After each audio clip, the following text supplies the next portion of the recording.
Okay everyone, once again welcome you all at Lokesh Sir Unlimited Study Zone। अब हम start कर रहे हैं अपना लेक्चर नंबर 2 है ये हमारा इलेक्ट्रोमैग्नेटिक इंडक्शन का। Okay, and the topics is Faraday's experiment number 2। कल के फेराडेज एक्सपेरिमेंट में हमने देखा था कि फेराडे ने बताया कि जब तक आप फ्लक्स में वेरिएशन करते रहोगे till the time you very the flux, up to that time the induced EMF will induce। समझ गए ना?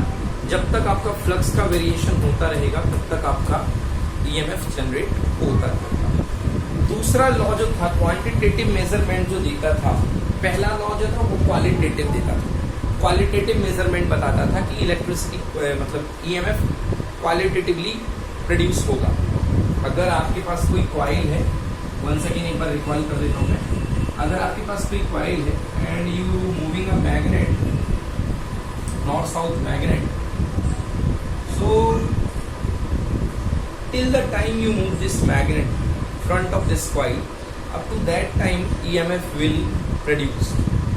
तब तक EMF प्रोड्यूस होता रहेगा। One polarity will of point plus and another will be of minus. ठीक है ना? जैसे ही आप मैग्नेट को मूव करना रोक दोगे फ्लक्स कांस्टेंट हो जाएगा और EMF प्रोड्यूस होना बंद हो जाएगा। First point. Second point today जो मैंने बताया था क्वांटिटेटिव मेजरमेंट कि EMF कितना होगा। सो उन्होंने बताया था सेकेंड में E is proportional to d phi by dt। The amount of EMF produced is proportional to the rate of change of flux. Okay, जितना जोर का rate of change of flux होगा, जितना जोर का फ्लक्स का वेरिएशन होगा, प्रोड्यूस होने वाली EMF की अमाउंट उतनी ज्यादा होगी। डन? ओके, आइए आज फेराडेज एक्सपेरिमेंट 2 को एक्सपेरिमेंटली समझते हैं, बड़े डिटेल, बड़े अच्छे से, बड़ी गंभीरता के साथ समझेंगे फेराडेज एक्सपेरिमेंट। बच्चों, आप एक बैटरी ले लो, सॉरी एक कॉइल ले लो। ये फर्स्ट कॉइल है बेटा, इस कॉइल में आप एक बैटरी लगाओ और एक टैप की लगाओ, प्रेस करने वाली की लगा दो। ओके, और ये कॉइल अभी की ओपन है बेटा क्योंकि एक्सपेरिमेंट शुरू नहीं हुआ। ये दिस इज फर्स्ट कॉइल, इसका नाम है PP फॉर प्राइमरी कॉइल। इसके बगल में एक दूसरी कॉइल लगाओ।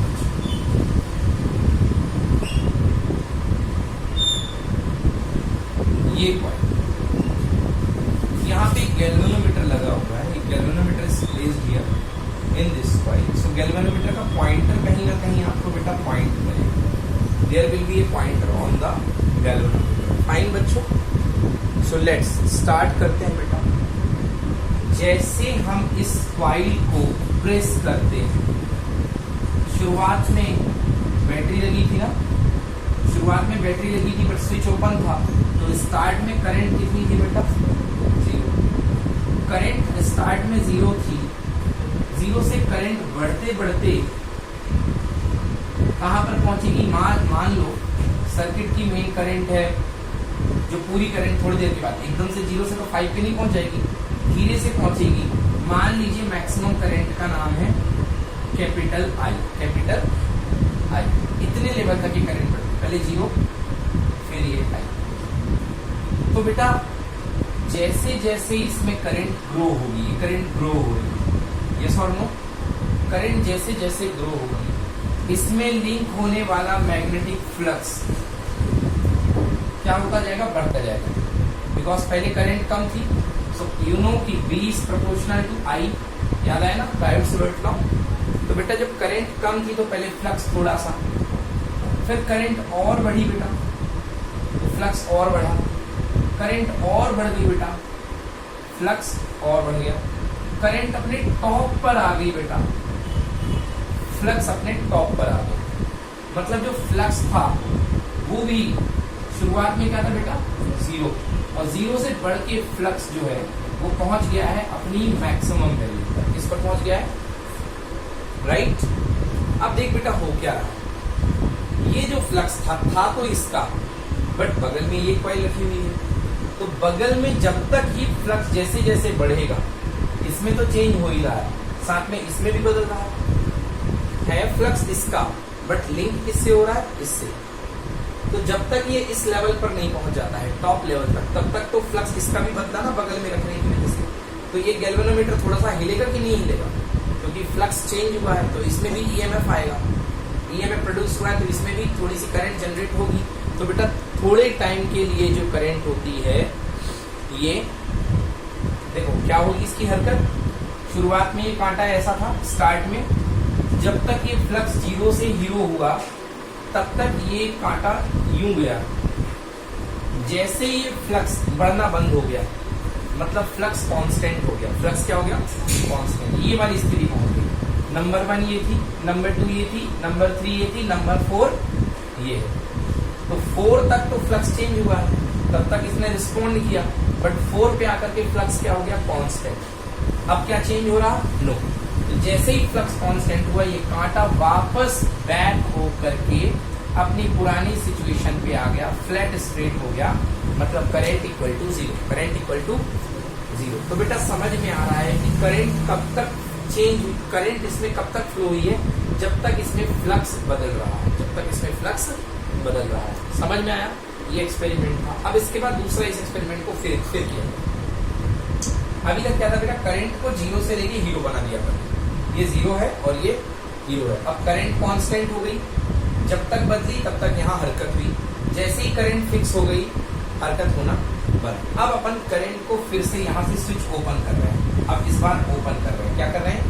ओपन। मतलब करंट अपने टॉप पे है, उसको हम नीचे गिरा रहे हैं। मतलब करंट टॉप पे है, ये टाइम है बेटा, और करंट टॉप पे उसको अपन नीचे गिरा रहे हैं। ऐसा करंट यहाँ पे थी और ये वापस करंट को कहाँ ला रहे हैं? नीचे ला रहे हैं।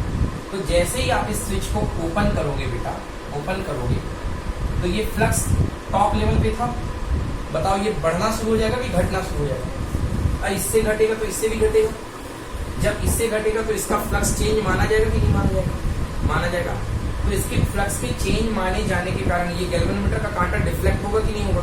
अब ये बताओ कि ये उसी डायरेक्शन में डिफ्लेक्ट होगा पिछले वाले की कि अपोजिट डायरेक्शन में? Opposite direction. समझ में आया ना? अब ये अपोजिट डायरेक्शन में कांटा जो है इस तरफ डिफ्लेक्ट होगा, क्योंकि फिर से फ्लक्स चेंज होगा। कब तक? जब तक कि फ्लक्स 0 ना हो जाए, क्योंकि करंट 0 हो जाएगी तो फ्लक्स भी कितना हो जाएगा? 0। समझ में आया?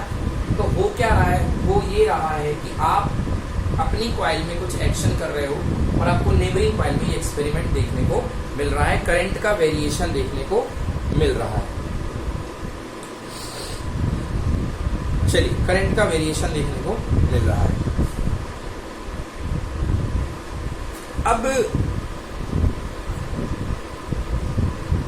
अब देखिए एक और बात भी आपको यहाँ पे मैं बताना चाहता हूँ। अभी पहले स्टेटमेंट पढ़ देता हूँ, फिर वो बात बता देता हूँ। Refer the sheet. See in the first experiment. हालांकि मैंने मिटा दिया, फिर भी ध्यान रखना। फर्स्ट एक्सपेरिमेंट जिसमें मैंने टैप की को क्लोज किया था।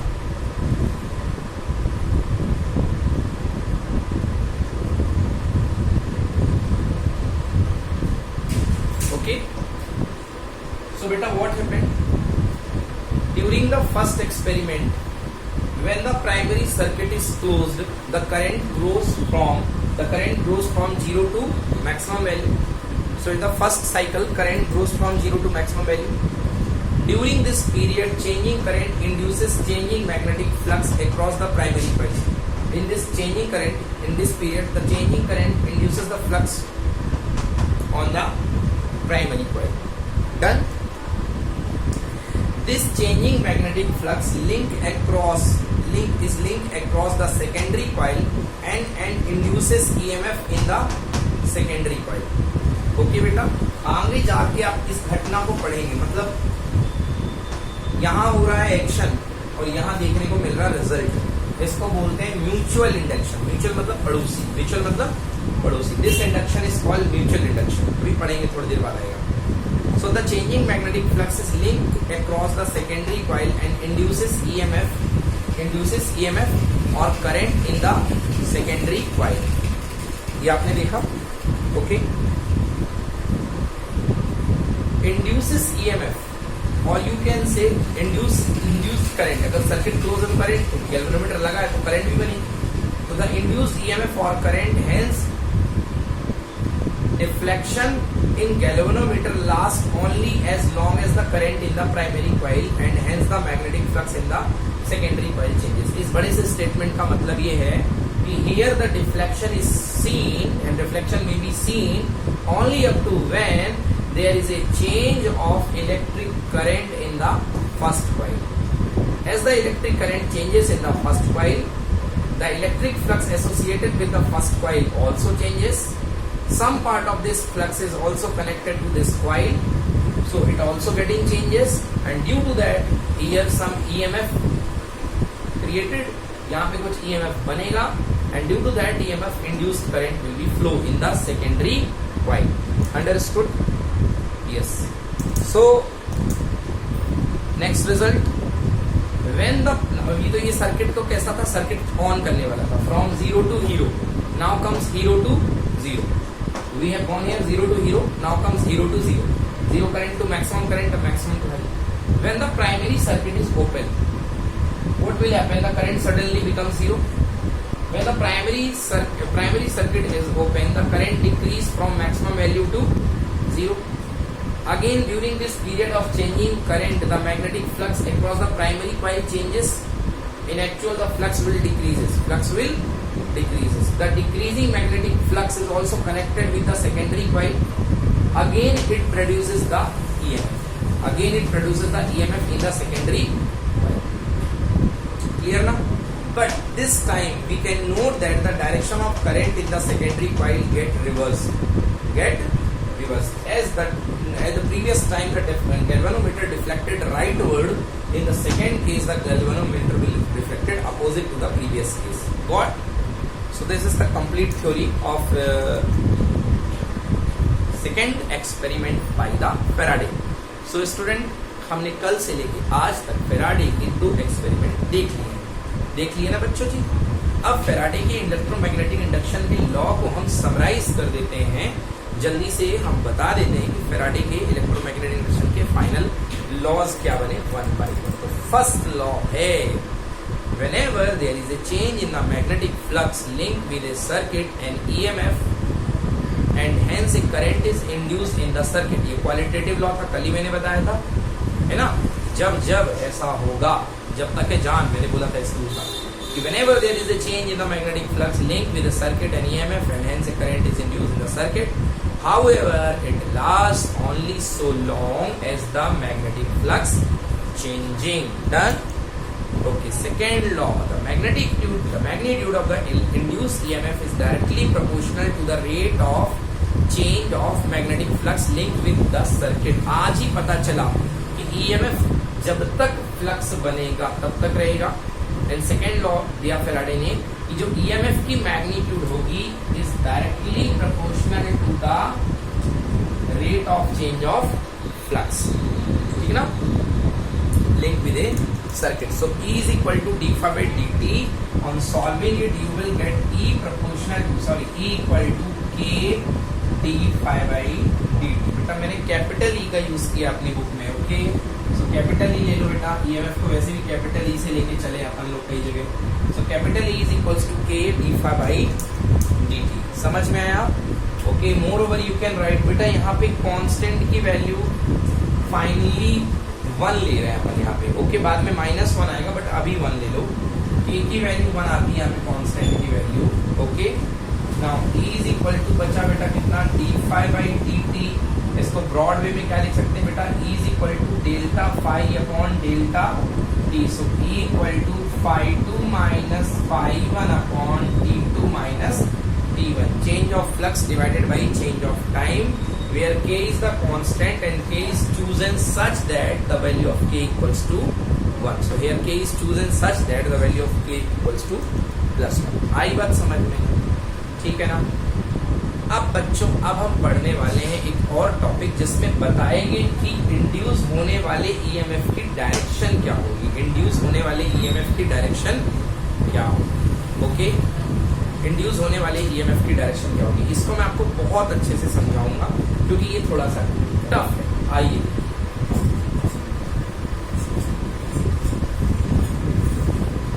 तो अब हम डायरेक्शन इंड्यूस्ड करंट की डायरेक्शन के बारे में पढ़ने जा रहे हैं। और ये कंसेप्ट दिया था लेंज ने, इसलिए ये लॉ कहलाता है लेंज। इस लॉ को हम बोलते हैं Lenz. Okay friends, now we moving towards the next topic, Lenz law. Lenz का नियम क्या कह रहे हैं लेंज बाबू, आइए देखते हैं। बेटा ये आपके पास कोई कॉइल रखी हुई है, क्या रखी हुई है, कोई कॉइल। इस कॉइल को आप थोड़े समय के लिए ओपन कर दो जानबूझकर, है ना। यहाँ मैं गैल्वेनोमीटर लगा दूंगा, क्योंकि मैं क्लोज कर दूंगा तो आप कंफ्यूज जाओगे। ये कोई कॉइल ऐसी रखी है जैसे ये मेरे हाथ में है, ये सामने मैंने कोई कॉइल, हाथ में कोई कंगन चूड़ी रख रखा है। ओके, ये बेटा यहाँ पे ये नॉर्थ पोल है और यहाँ पे ये साउथ पोल है। अब आप इस मैग्नेट को ला रहे हो पास में, क्या कर रहे हो, इस मैग्नेट को ला रहे हो। चलो क्लोज ही कर दो, कोई दिक्कत नहीं, क्लोज कर दो। इस मैग्नेट को आप ला रहे हो बेटा, ये मैग्नेट को लाओगे तो ये फ्लक्स जो है इसमें से जाने वाला रैपिडली क्या करेगा बेटा, इंक्रीज करेगा। क्या करेगा बेटा, इंक्रीज करेगा। क्लियर हुआ ना। तो इसमें फ्लक्स इंक्रीज करता जाएगा। लेंज ने कहा फ्लक्स इंक्रीज करेगा बेटा। फ्लक्स इंक्रीज करने के कारण फ्लक्स चेंज हो रहा है ना, हो रहा है कि नहीं हो रहा है बेटा। मान लो पहले फ्लक्स ∅1 था फर्स्ट केस में, थोड़ी देर बाद फ्लक्स कितना हो गया, ∅2। बेटा इनिशियली फ्लक्स ∅1 था, फिर डेल्टा टी समय गुजर गया तो फ्लक्स कितना हो गया बेटा, ∅2। तो कितना फ्लक्स चेंज हो गया, चेंज ऑफ फ्लक्स आ गया कितना बेटा, ∅2 माइनस ∅1। कितने टाइम में, डेल्टा टी टाइम, कितने टाइम में। और जब फ्लक्स समय के साथ बदलता है तो क्या जनरेट होता है, ईएमएफ। क्या जनरेट होता है, ईएमएफ। लेंज ने कहा कि जनरेट होने वाले ईएमएफ की डायरेक्शन कुछ ऐसी रहेगी, the generated EMF, the direction of the induced EMF, the direction of the induced EMF, पैदा होने वाला ईएमएफ कुछ ऐसा रहेगा, ये इस तरीके का रहेगा कि ये उसी कॉज का अपोज करेगा जिस कॉज ने इसको क्रिएट किया। इस कॉज का अपोज करेगा जिसने इसको क्रिएट किया। इस ईएमएफ को क्रिएट करने वाला कौन है, ये मैग्नेट की मूविंग। तो ये जो ईएमएफ होगा ये ऐसा होगा जो मैग्नेट के मूव को रोकेगा, मैग्नेट के मूव को रोकेगा। समझ गए ना। ये चाहेगा कि ये फ्लक्स चेंज ना हो, ये अपोज करेगा, फ्लक्स की वेरिएशन का क्या करेगा, अपोज करेगा। तो मुझे बताओ बेटा ये कौन सा पोल है पास में, नॉर्थ। अगर ये चाहता है कि मैं इसका अपोज करूं तो ये कॉइल के ऊपरी सिरे में कौन सी पोलरिटी जनरेट करेगा, नॉर्थ की साउथ, नॉर्थ। यस, तो ऊपर की कॉइल के पोल में नॉर्थ पोलरिटी जनरेट हो जाएगी। कौन सी पोलरिटी, नॉर्थ की, ऊपर वाली, ये नॉर्थ पोलरिटी। समझ में आया।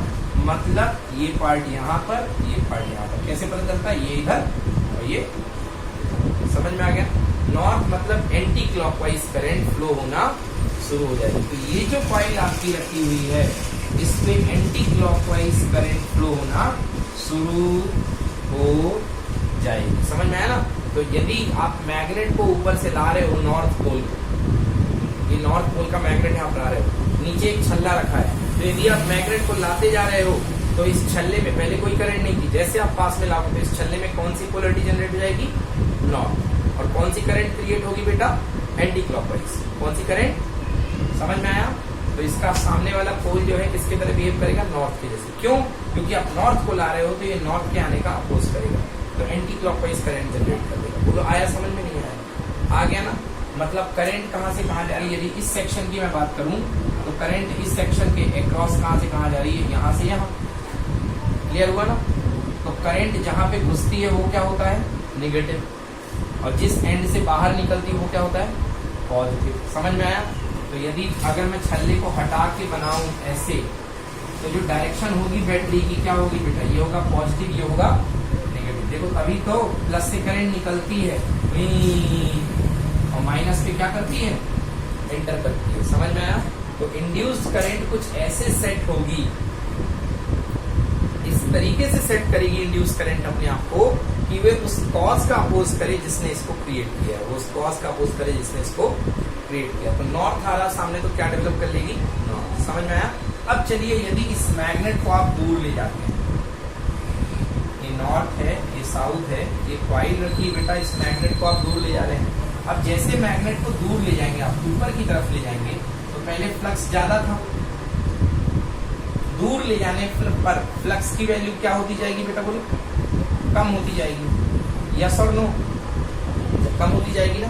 अब ये क्या चाहेगा कि मेरे से फ्लक्स कम होता रहे कि उतना ही बना रहे? उतना ही बना रहे। तो ये इसके दूर जाने का क्या करेगा? अपोज करेगा। तो दूर जाने का अपोज करने के लिए अब नॉर्थ तो बन नहीं सकता है, क्या बनाएगा बेटा? साउथ बनाएगा। क्या बनाएगा? साउथ। तो पिछले बार एरो नीचे आ रहा था, इस बार एरो कैसा आ जाएगा बेटा? ऐसा। इस बार करंट कैसी जनरेट हो जाएगी? क्लॉकवाइज। कैसी करंट हो जाएगी? तो क्लॉकवाइज करंट जनरेट होगी तो ये ऑटोमेटिकली साउथ बन जाएगा। अब ये इसको क्या करेगा? अट्रैक्ट, मतलब इसके जाने को क्या करेगा? मना करेगा। मतलब बड़ा बवाली है लेंज का नियम। पास आता है मैग्नेट तो कहता है मत आओ, दूर जाता है तो कहता है मत जाओ। समझ गए ना? मतलब वो चेंज का अपोज करता है, चेंज का अपोज करता है, फ्लक्स में चेंज का अपोज करता है। क्लियर हुआ? तो ये हो गया। अब इसमें यदि मैं बैटरी की डायरेक्शन बताऊं तो बैटरी जहां से निकलती है वो प्लस, देखो इसमें जहां से बैटरी जा रही है यहाँ पे, तो ये वाला एंड यदि मैं इसके इस पॉइंट पे क्रॉस बताऊं तो ये वाला क्या बनेगा बेटा? प्लस। तो ये क्या बनेगा? समझ में आ गया ना? क्योंकि प्लस से करंट निकलेगी और माइनस से एंट्री करेगी। तो पोलैरिटी बता सकते हो ना? क्लियर हुआ एकदम अच्छे से? पक्का बेहतरीन एकदम ना? चलो ठीक है। तो ये हो गई बच्चों पोलैरिटी की बात। अब आ जाओ बेटा स्लाइड पे, शीट पे आ जाओ, नोट्स पे आ जाओ प्यारे बच्चों। नोट्स जिनको नहीं मिला है बेटा टाइप कर देना मेरे नंबर पे, आप लोग व्हाट्सएप कर देना, मैं दे दूंगा आपको, ठीक है ना? Lenz law, the direction of induce EMF और induce current is such that it opposes the change in the change that producing it. Produce, जिसने प्रोड्यूस किया, बेटा बाप का विरोधी। समझ गया ना? So if the current is induced due to the motion of the magnet, then the induced current in the coil sets itself to stop the motion of the magnet.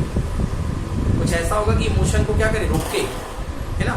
If the current is induced due to the change in current in the primary coil, then induced current is such that it tends to stop the change. Wait, अब ये वाली बात मैं बता देता हूँ कि ये क्या है। बेटा देखो ये वाली क्या बात है। अब ये कॉइल की बात है। अब जैसे कि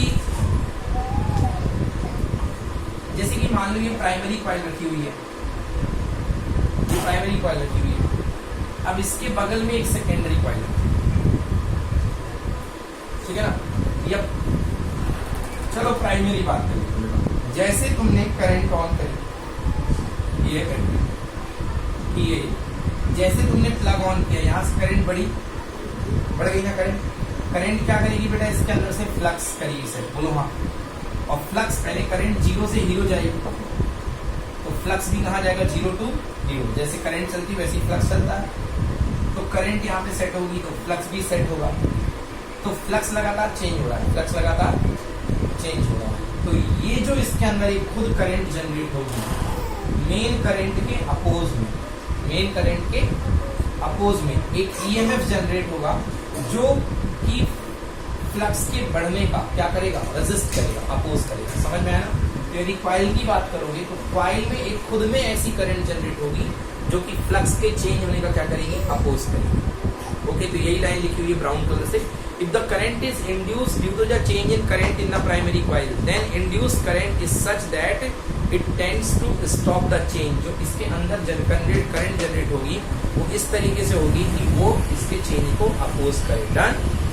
next is Lenz law and law of conversation of energy. Yes, सवाल उठता है कि लेंज का लॉ किस एनर्जी कन्वर्जेशन, कौन से लॉ की तस्दीकी करता है, मतलब फॉलो करता है। तस्दीकी मतलब किसके पीछे पीछे चलता है? लेंज का नियम। तो आंसर है बेटा लेंज का नियम एनर्जी कंजर्वेशन के नियम को फॉलो करता है। समझ गए ना? लेंज का नियम जो है वो एनर्जी कंजर्वेशन के नियम को फॉलो करता है। मतलब समझो क्या कह रहे हैं। ये मैग्नेट है, ये कॉइल है, ये क्या है? कॉइल है। आपका कोई फिजिकल कनेक्शन नहीं है यहाँ पे, बट आप जो है यदि आप यहाँ पे एक बल्ब लगा दो बेटा तो यकीन मानो ये बल्ब जलने लगेगा। क्यों जलने लगेगा सर जी? क्योंकि एक प्लस बनेगा और एक माइनस बनेगा और ऊपर से करंट भी फ्लो होगी, प्लस टू माइनस। बोलो बेटा, तो जब ये current plus two minus flow करके और वापस आएगी अपने घर को तो बल्ब ही तो जलता है बेटा। जब करंट यहाँ से चलती है वहां पे वापस आती है तो आखिरकार बल्ब ग्लो करेगा। अब सोचने वाली बात है कि ये मैग्नेट है, यहाँ से इसका कोई कनेक्शन नहीं है कॉइल का, फिर भी बल्ब जल रहा है। मतलब कौन सा कन्वर्जन हो रहा है यहाँ पे कि आप ये इसको आगे पीछे कर रहे हो, अप एंड डाउन कर रहे हो, इसको आगे पीछे टू एंड फ्रो, और आपका बल्ब जल रहा है। क्या कोई फिजिकल कनेक्शन है? नहीं। तो ये जो लेंज का लॉ है ये किसको फॉलो करता है? ये कंजर्वेशन ऑफ एनर्जी को फॉलो करता है। कैसे? देखो बेटा, आप यहाँ पे इसको आगे पीछे करते हो, ये सुनो, आगे पीछे करते हो, ये आगे पीछे करने वाली एनर्जी कौन सी है बेटा? Mechanical energy. कौन सी एनर्जी? और यहाँ पर ये एनर्जी जो बन करके आ रही है बेटा, कौन सी एनर्जी? Electrical energy. कौन सी एनर्जी है? तो एक्चुअली ये एनर्जी कंजर्वेशन है। अब ये होता कैसे है? जो आप वर्क करते हो, जो आप वर्क करते हो, उस वर्क का इलेक्ट्रिकल आउटपुट आपको यहाँ देखने को मिलता है। इस वर्क का इलेक्ट्रिकल आउटपुट आपको यहाँ देखने को मिलता है। समझ में आया ना? अब देखो, इसको ज्यादा पढ़ो, थ्योरी मैं पढ़ता हूँ theory. According to Lenz law the induce EMF opposes the change. अब समझो, वो तो ठीक है, थ्योरी वाली बात है बेटा। देख, ये कॉइल है, ये क्या है? कॉइल। आपको पता है जब हम यहाँ पर इसको पास में लाते हैं तो इसके अंदर ये साउथ है, तो ये क्या बन जाएगा पास में बेटा? साउथ। अब साउथ के पास में साउथ को पास में ला रहे हैं तो ये क्या बनेगा? साउथ। बोलो हाँ। इसके बीच में क्या होगा? अट्रैक्शन की रिपल्सन। फिर भी हम उस रिपल्सन को अपने हाथ से क्या कर देंगे? रिपल्सन के बावजूद क्या करेंगे? मेहनत करेंगे कि नहीं करेंगे? रिपल्सन के बावजूद इसको अंदर लाएंगे ना, तो क्या होगी? मेहनत होगी, मतलब वर्क करेंगे। वो वर्क यहाँ पे कौन सा है? Mechanical work. वो यहाँ पे कन्वर्ट हो जाएगा किसमें? इलेक्ट्रिकल। अब आया समझ में? रिपल्सन के अगेंस्ट जो किया गया काम है वही यहाँ पर आपको आके इलेक्ट्रिकल आउटपुट के फॉर्म में मिलता है। दिस मीन्स लिखा हुआ है ब्लू कलर से, therefore mechanical energy is converted into the electrical energy, thus the Lenz law is in accordance of the law of conservation of energy। आ गया समझ में ना? यस, उतना ही काफी है। चलिए अब बात करते हैं बच्चों expression for the induce EMF based on both the laws. हाँ बेटा चलो, अब बात करते हैं expression for induce EMF based on both the laws. Lenz का नियम देखा हम, सॉरी बेटा, पहला हमने फैराडे का नियम देख लिया। फैराडे का फर्स्ट नियम क्या था बेटा? क्वालिटेटिव। सेकेंड नियम क्या था बेटा? क्वांटिटेटिव था ना। अब चलिए, अब इसमें दोनों क्वांटिटेटिव नियम जो निकला फैराडे का सेकेंड और लेंज का निकला, दोनों को मिला दो। दोनों को क्या कर दो? मिला। बेटा जो निकला था फैराडे का निकला था E is equal to d∅/dt। ये सुन, बट लेंज ने कहा, आफ्टर लेंज ने कहा कि इंड्यूस ईएमएफ फ्लक्स के चेंज का क्या करता? अपोज करता है। तो अपोज करता तो फिजिक्स कहती है नेगेटिव साइन लेके आओ। तो फिजिक्स ने कहा E is equal to minus of d∅/dt। सही है भैया कि नहीं है? E is equal to minus of d∅/dt। बेटा अगर E is equal to, that is equal to minus change in flux phi2 minus phi1 upon change in time t2 minus t1। बोलो हाँ, आ गया ना समझ में? क्लियर हो गया? d∅/dt ये हो गया, ये relation. So E is equals to minus of delta phi upon कितना बेटा? Delta t। बेटा अगर एक कॉइल है तो ठीक है, एक लगा दो। अगर दो फेरे लगे हुए हैं तो क्या लगाना पड़ेगा? 2, क्योंकि जो फ्लक्स चेंज हो रहा है वो एक फेरे से नहीं, 2 से हो रहा है। तो अगर n फेरे हैं तो क्या आएगा बेटा? n। क्या आएगा? तो लिखेंगे for n turns E equals to minus n d∅/dt। आया बेटा समझ में? क्लियर हो गया? चलिए, फर्स्ट है तो ये आ गया expression for induced EMF. Expression for induced EMF समझ में आ रहा ना? चलिए नेक्स्ट निकालते हैं बेटा expression for induced current. Induced current कितनी होगी बेटा? इसमें करंट कितनी फ्लो होगी? इंड्यूस्ड ईएमएफ तो आ गया। चलिए देखते हैं करंट कितनी होगी। बेटा आप सब जानते हैं कि I इज इक्वल्स टू होता है dq/dt। Small current I is equal to dq/dt। Okay, and dq/dt हो गया and I is equals to, साथ ही साथ आपने पढ़ा है Ohm's law, V equals to R I, तो I इक्वल्स टू होता है क्या, E by R, E by R, V by R, V by R, where V is the potential difference, where V is the potential difference. But यहाँ पर coil में E की जगह क्या डेवलप हो रहा है बेटा, E।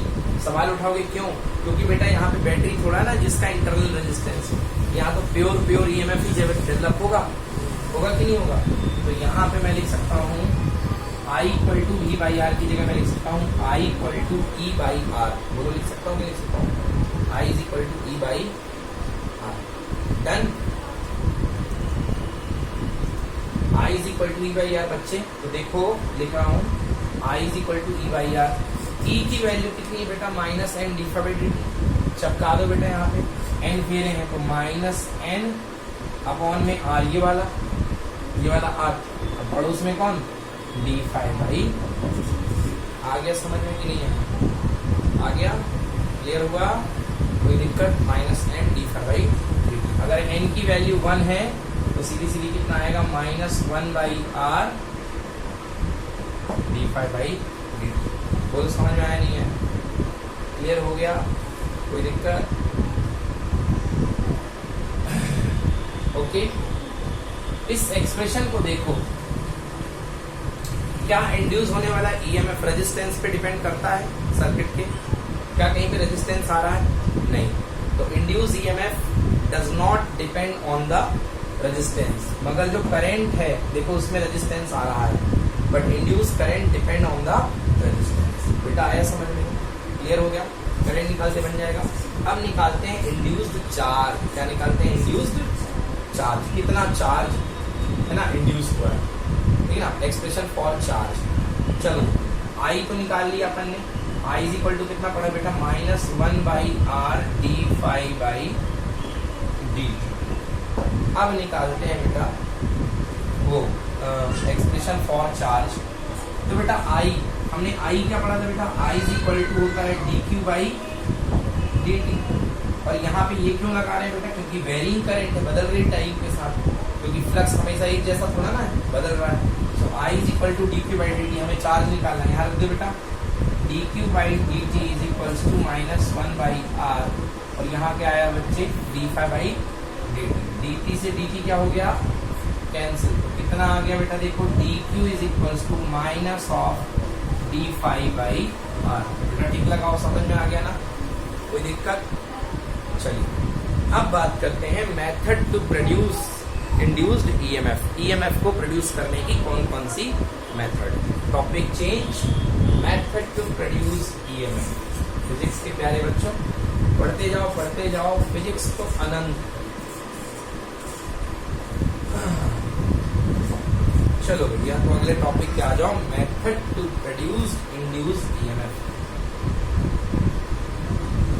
Method to producing EMF, electromotive force produce करने के तरीके। तो बेटा देखो क्या था, हमने क्या पढ़ा, ई का formula, E is equals to minus of d phi by D t, E is equal to negative d phi by D T. तो बेटा कुल मिलाकर के आपको टाइम के साथ फ्लक्स को वेरी करना है, किसको वेरी करना है, फ्लक्स। मतलब इसको यदि प्यार से देखें तो ये है D by D T of five, मतलब टाइम के रिस्पेक्ट में फ्लक्स का वेरिएशन। बोलो यस। अब फ्लक्स की पूरी वैल्यू क्या थी बेटा, हमने पढ़ा है फ्लक्स इज इक्वल टू, मैंने आपको पढ़ाया है B into A into cos theta, याद आया एक दिन पहले, भूल गए, ओहो।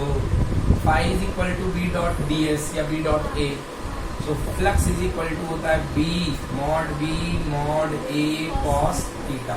तो बेटा यदि मैं पुट कर दूं यहाँ पे minus d by D T, तो यहाँ पे आएगा मॉड बी को बी तो लिखो प्लेन, ए कॉस थीटा।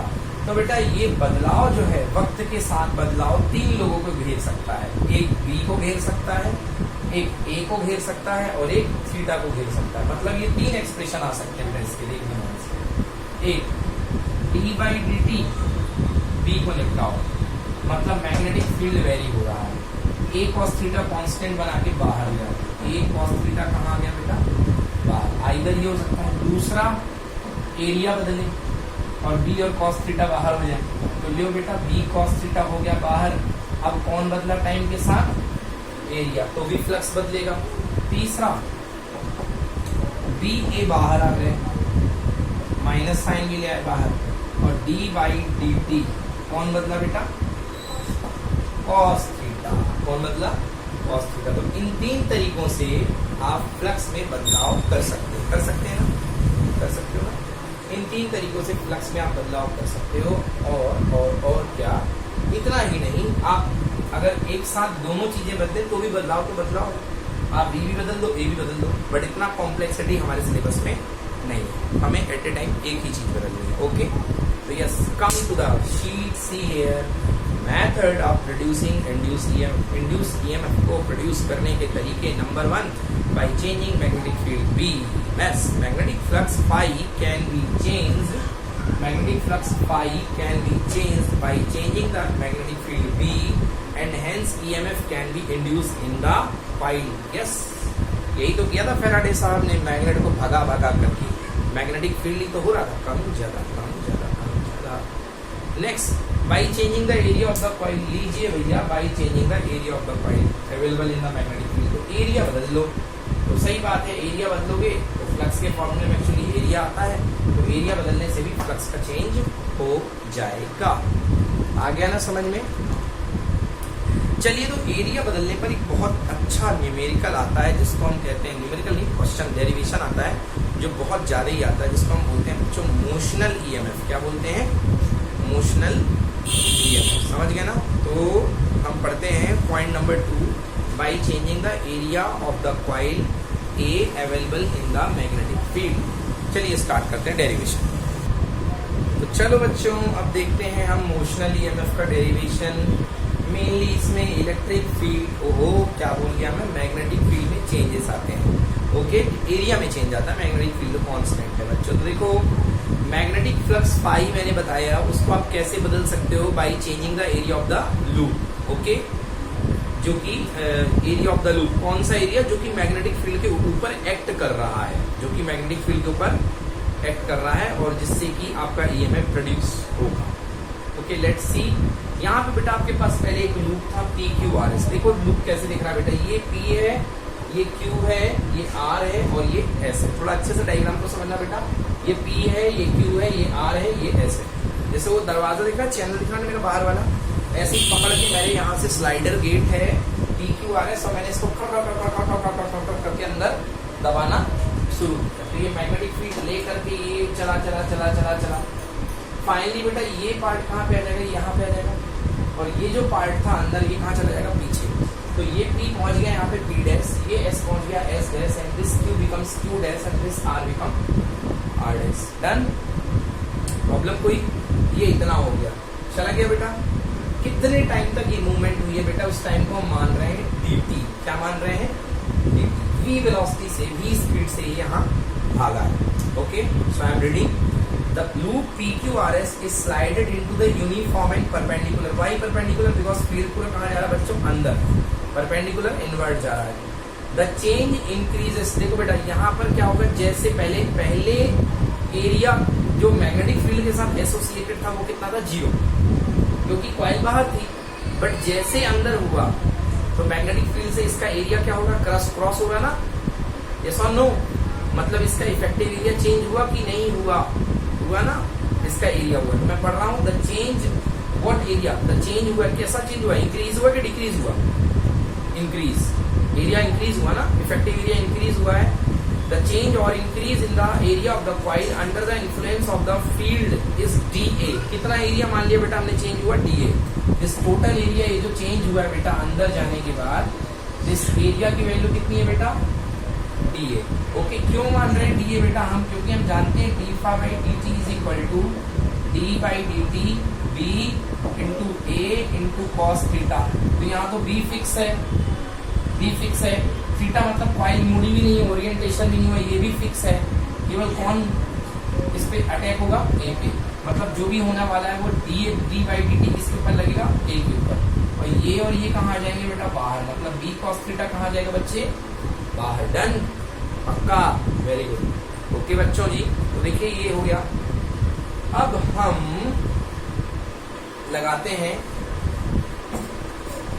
चलिए अब हम निकाल लें बच्चों थोड़ा सा फ्लक्स, कि अंदर आने में फ्लक्स में चेंज कितना हुआ है, अंदर आने में फ्लक्स में चेंज कितना हुआ है। चलिए तो फ्लक्स में चेंज कितना हुआ है, d phi is equals to, बेटा जानते हो आप लोग फाई इज इक्वल टू होता है B into A, B into A, तो डी फाई मतलब फ्लक्स में change delta phi equal to D of B into A, ऐसे समझ ले बेटा इसको, D of B into A. ये एक काम करो बच्चे, थोड़ा सा हम आपको और स्मार्टली बता देते हैं। ये बेटा यहाँ पे फाई इज इक्वल टू है B into A, B dot A, ऐसे समझ लो, phi is equal to B dot A. शुरुआत में जो फ्लक्स इससे जा रहा था वो कितना था, 0 था।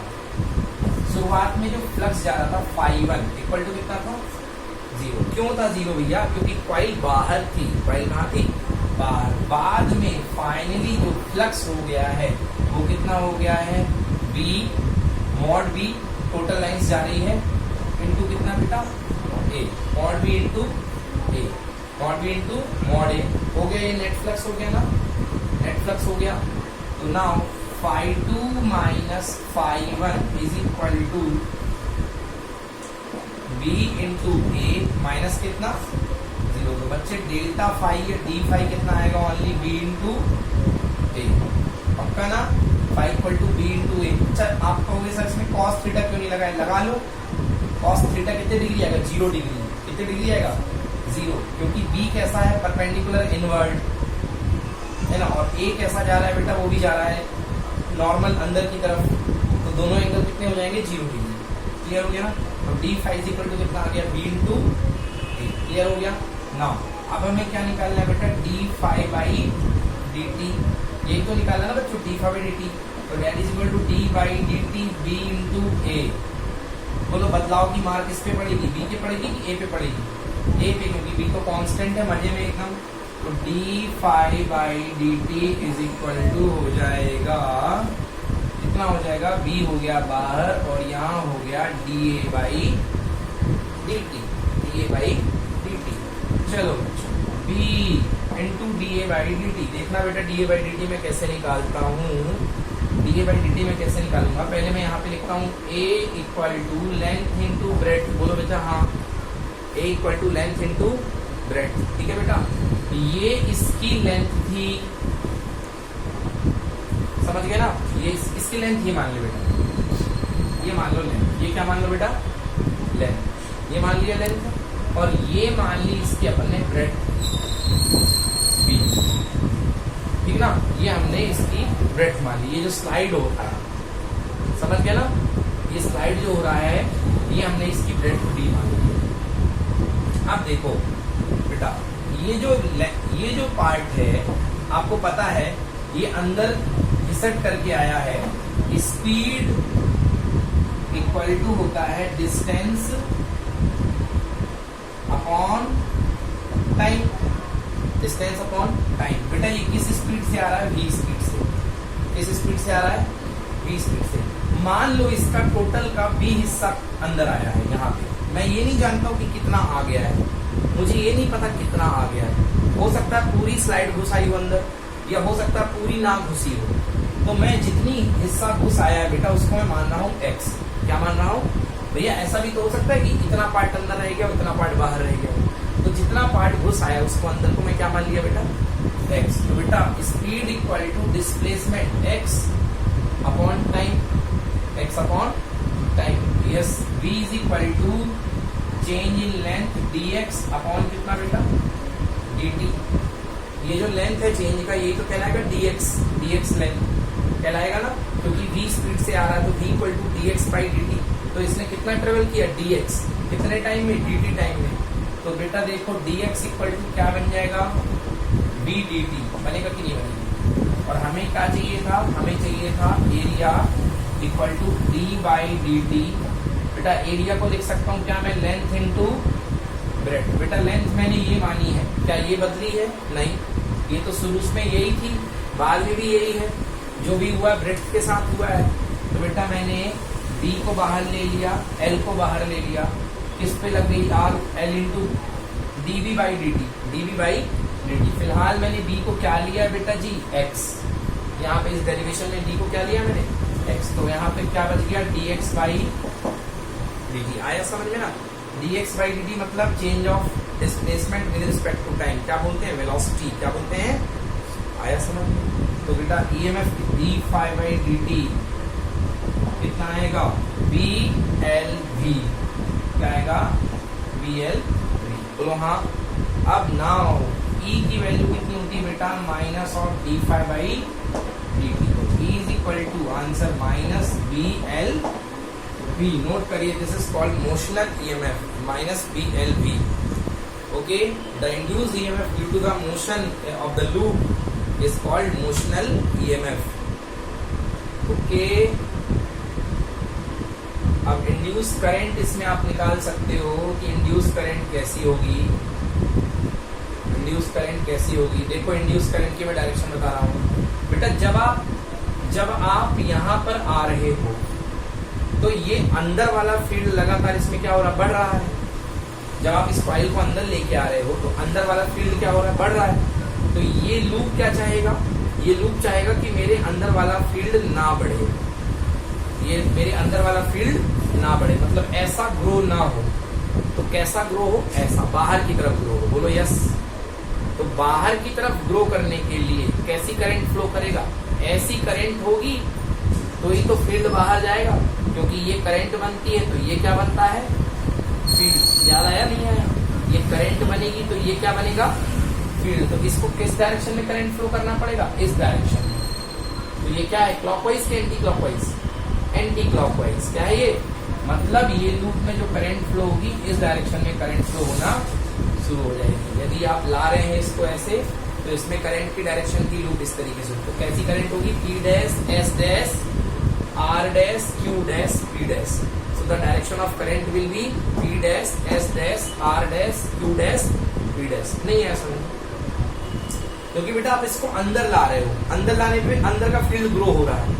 अब ये लूप कहेगा मेरे अंदर का फील्ड ग्रो मत करो, मैं चाहता हूं मेरे बाहर का फील्ड ग्रो करो, आई एम अपोजिंग। तो बाहर का फील्ड ग्रो करने के लिए this thumb will represent outside, so the direction of current will be anti clockwise like this. So like this the current will be flow in the loop. Got? So this EMF is called motional EMF. Okay, and you can identify the direction using right hand thumb rule. Done आगे समझे? So E equals to BLV। Note कर लो, very important, very good, बहुत आया हुआ ये expression है। So come to the notes।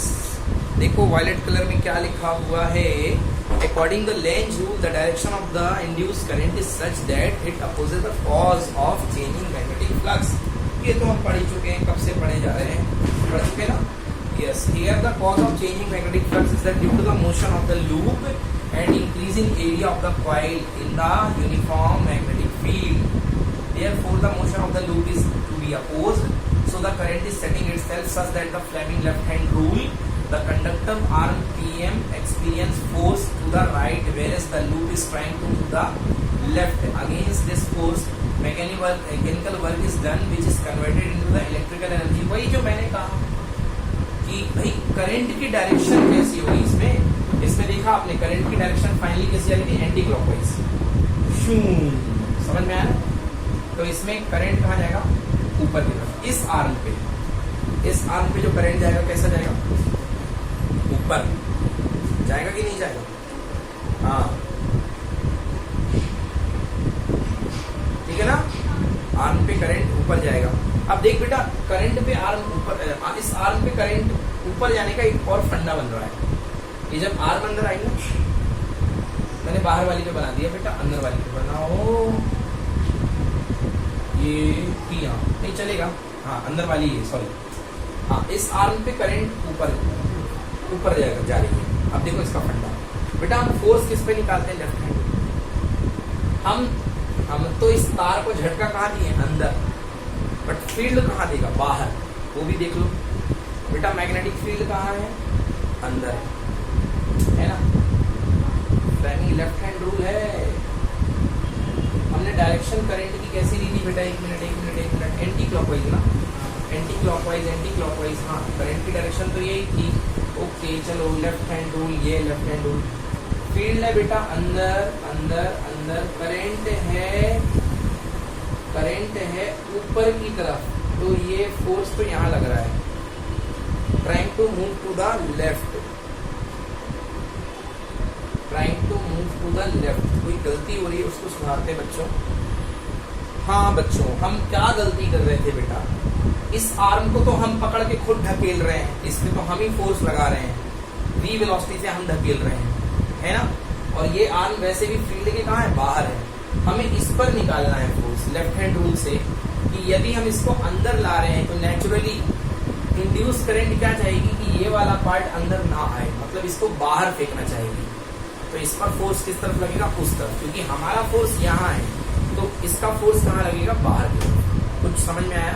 चलो आओ तो फोर्स निकाल लेते हैं बेटा। Fleming left hand rule, magnetic field अंदर, करंट कहाँ है, नीचे, तो फोर्स उस तरफ जा रहा है, इस तरफ। मतलब नेचुरली यदि हम इसको अपनी मेहनत से इधर की ओर लेके आ रहे हैं, तो इसका फोर्स किस तरफ जा रहा है, राइट पॉइंट। कैसा जा रहा है, यस, ठीक है ना। सो लिखा हुआ है the conductor arm PS experience a force PS, the conductor arm PS experience a force right whereas the loop is trying to move to the left, ठीक है। लूप जो होगा वो मूव जब लेफ्ट की तरफ जाने की कोशिश करेगा, तो इसमें राइट की तरफ फोर्स लगेगा। ओके बच्चों, तो आपने देखा, यदि मैं इस ब्रांच में इसको मैं इस तरफ लेके आ रहा था, इसको मैं इस तरफ खींच रहा था, तो इस पे जो नेचुरली इंड्यूस करंट के कारण जो फोर्स बन रहा है वो किस तरफ लग रहा है, राइट वर्ड। तो हमें इस फोर्स के अगेंस्ट क्या करना पड़ेगा, काम करना पड़ेगा। वही काम यहाँ पे इलेक्ट्रिकल एनर्जी के फॉर्म में बन जाएगा। Against this force mechanical work is to be done which is converted into the electrical energy. Okay, इस फोर्स के विरोध में हमें काम करना पड़ रहा है। किस फोर्स के विरोध में, ये जो इस तरफ लग रहा है, इसके अपोज में हमें इस तरफ लाने में काम करना पड़ रहा है। And that work is created the electrical energy and produced in the form of current, induced current. Note, if the loop is completely inside the boundary of the magnetic field, then there will not be any change in the magnetic flux, so there will be not any induced current in the loop. Yes, देख बेटा, अगर loop completely अंदर आ गया तो flux में change continuously जारी रहेगा कि रुक जाएगा? कंप्लीटली आ गया फील्ड के अंदर तो रुक जाएगा ना। अरे भाई, जब कंप्लीटली आ गया तो बाहर कुछ नहीं बचा, ये पूरा का पूरा पहले ऐसा था, अब पूरा अंदर आ गया, तो फ्लक्स में चेंज क्या हो जाएगा, जीरो। और फ्लक्स में चेंज जीरो हो जाएगा तो ईएमएफ में चेंज होगा क्या, नो। तो ईएमएफ भी चेंज नहीं होगा, there will be no induce current in the loop. ठीक है बेटा, अब आ जाओ बेटा फ्लेमिंग लेफ्ट हैंड रूल पे, आ जाओ फ्लेमिंग लेफ्ट हैंड रूल पे। अभी मैंने फ्लेमिंग लेफ्ट हैंड रूल लगा दिया था यहाँ पे, सॉरी राइट हैंड पढ़ाना है मुझे, मैं लेफ्ट बोल रहा हूँ। अब फ्लेमिंग राइट हैंड रूल पे आ जाओ। लेफ्ट तो मैं पढ़ा चुका हूँ, लेफ्ट हमने पढ़ा था मैग्नेटिक इफेक्ट ऑफ करंट में।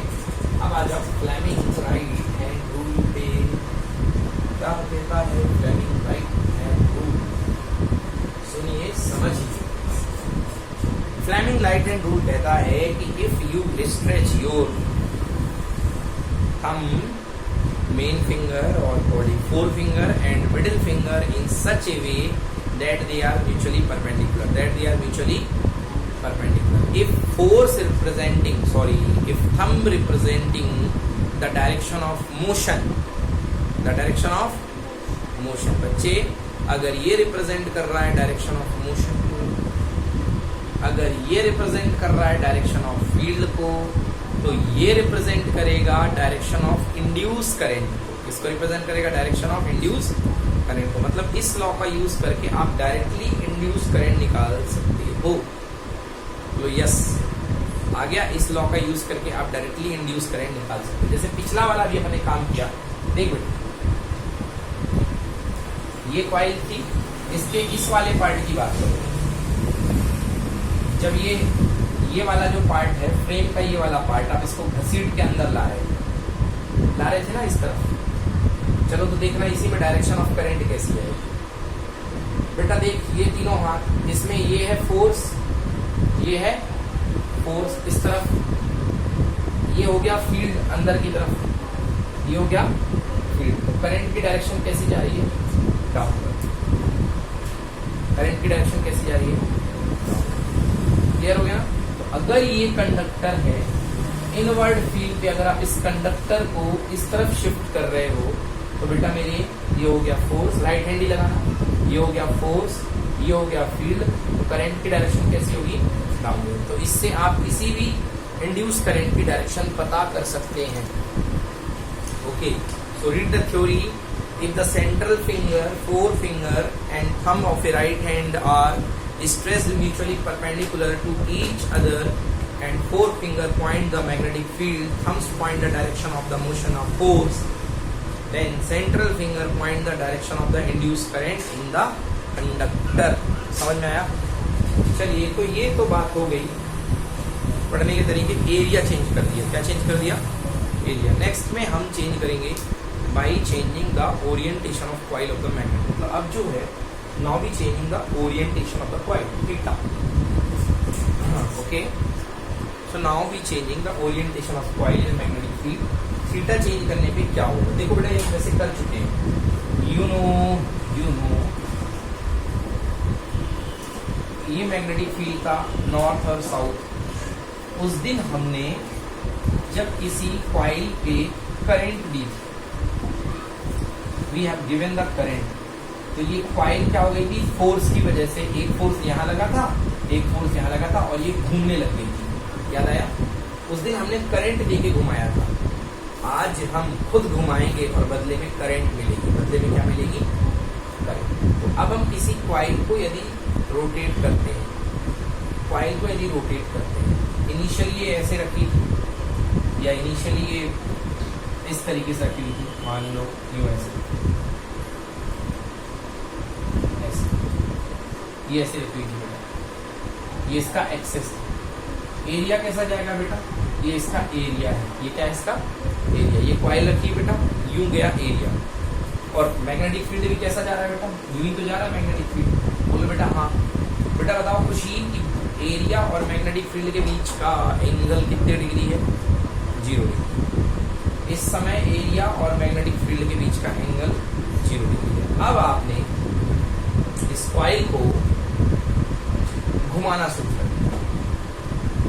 किस रफ्तार से? ओमेगा रफ्तार से। कितने रफ्तार से? ये देखो, wing wing wing wing wing wing wing 1 2 3 4 5 6 घूमना शुरू हो गई। पहले आराम आराम से, फिर तेज हो गई। ओमेगा रफ्तार इसने पकड़ ली। समझ में आया? तो एक बचपन में हमने फॉर्मूला पढ़ा था 11th क्लास में, एंगुलर वेलोसिटी ओमेगा जिससे घूमता है is equal to angular displacement upon कितना बेटा? टाइम। याद आया? Angular displacement upon time. So बेटा एंगुलर डिस्प्लेसमेंट इक्वल टू कितना हो जाएगा? Omega into T. आया ना? Omega into T. चलिए, अब देखिए ये डायग्राम आपकी शीट में बना हुआ है बेटा। यही डायग्राम आपकी शीट में बना हुआ है। तो हमें थीटा तो मिल गया, ओमेगा इंटू टी। अब शुरुआत में आपके पास एक कॉइल थी, ये थी कॉइल, ये रखी थी कॉइल। शुरुआत में 0 डिग्री एंगल पे थी ये कॉइल फील्ड के साथ, या किसी भी एंगल पे थी। आपने इसको ओमेगा रफ्तार से घुमाना शुरू किया। तो ओमेगा रफ्तार से है तो ये इसके नॉर्मल के साथ कॉइल जो है, इसके नॉर्मल के साथ थीटा एंगल क्या कहा जाए इसको? क्या कहा जाए? ये ओमेगा से घूमी तो इसके नॉर्मल से इसने थीटा एंगल बना लिया। इस पे कंफ्यूज मत हो, जो मैंने पढ़ा दिया उसी में रहो बस, कोई दिक्कत नहीं। यदि कॉइल ओमेगा की रफ्तार से घूम रही है तो ओमेगा इक्वल टू होता है theta upon time. Theta is equal to कितना हो जाएगा? Omega T. फाइन, कुछ पूछना तो नहीं है ना? पक्का ना? हाँ। तो बेटा देखो याद करो, फिर वापस आ जाओ बेटा। फाई फ्लक्स क्या पढ़ा बेटा? फ्लक्स अपन ने पढ़ा है, यदि एल फेरे हो तो एन आता है। बी फील्ड कांस्टेंट है बेटा मेरे, एरिया भी कांस्टेंट है, बट थीटा कांस्टेंट नहीं है बेटा। बी भी कांस्टेंट है, एरिया भी कांस्टेंट है, थीटा कांस्टेंट नहीं है। Okay, N B A cos theta, phi is equal to N B A cos theta की जगह क्या लिख दो बेटा? Omega T. समझ में आ रहा ना? थीटा की जगह ओमेगा टी। क्लियर है? Theta is equal to omega T. D phi by D T. Sir ये क्यों कर रहे हैं? क्योंकि सर को ई निकालना है। क्या निकालना है? D phi by D T that is equals to बेटा D by D T value दे बेटा N B A cos omega T. बोलो हाँ, N B A cos omega D by D T. बेटा एन बाहर, बी बाहर, A बाहर, D by D T का दर्द कौन झेलेगा? Cos omega T. बेटा बोलो हाँ, एन बी ए बेटा कॉस ओमेगा डी। तो जब भी डिफरेंशिएशन होता बेटा डी का जो चिपकू होता वो बाहर आएगा। एन बी ए ओमेगा, एन बी ए ओमेगा। और अंदर क्या बेटा कॉस का डिफरेंशिएशन क्या होता है बेटा? Minus sine. क्या होता है? Minus sine. तो ये माइनस आ गया और यहाँ पे आ गया साइन ओमेगा टी। आ गया समझ में? ये आ गया D phi by D T. अब हमें आई लेंज साहब की। यार लेंज साहब कहते हैं कि जो ई होता है that is minus of d phi by D T. तो माइनस तो था ही और D phi by D T की वैल्यू आई है माइनस एन बी ए ओमेगा साइन ओमेगा टी। तो मैं पुट कर दूंगा माइनस एन बी ए ओमेगा साइन ओमेगा टी। तो बच्चों माइनस से माइनस क्या हो जाएगा? कैंसिल। तो मेरा जो ईएमएफ बन के आ रहा है क्या चल रहा है? स्मॉल ही लेके चला है ना। यहाँ भी स्मॉल था, यहाँ भी स्मॉल, तो चलो स्मॉल लेके चल लो। स्मॉल ई इक्वल टू हो जाएगा एन बी ए ओमेगा साइन ओमेगा टी। आया समझ में? बेटा साइन ओमेगा टी की मैक्सिमम वैल्यू क्या होती है? 1। जानते हो नहीं जानते? साइन थीटा की मैक्सिमम वैल्यू क्या होती है? 1। तो जिस समय साइन थीटा मैक्सिमम होगा उस समय ईएमएफ क्या होगा? मैक्सिमम। तो साइन ओमेगा टी की जो मैक्सिमम वैल्यू होती है बेटा वो कितनी होती है? 1। तो उस समय ये ई जो निकलेगा, जिस समय ये 1 होगा उस समय ये ई जो निकलेगा वो मैक्सिमम होगा कि मिनिमम? मैक्सिमम। ई मैक्सिमम की वैल्यू होगी क्या? एन बी ए ओमेगा इंटू 1। बोले तो एन बी ए ओमेगा। बेटा इसको प्यार का नाम दिया जाता है ई नॉट। क्या नाम दिया जाता है? ई नॉट। मतलब इतने प्लेस का नाम हो गया ई नॉट। तो इक्वेशन क्या बन गया? E naught sine omega T. क्या बन गया? E naught sine omega T. Finally मैं ईएमएफ का इक्वेशन लिख रहा हूँ। फाइनल वाला ईएमएफ का equation E equal to E naught sine omega T. This is the expression for EMF where E naught is called peak value of EMF, where E naught is the peak value of EMF,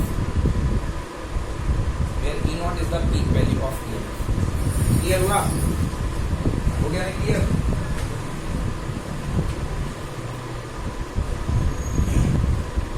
E naught is the peak value of EMF.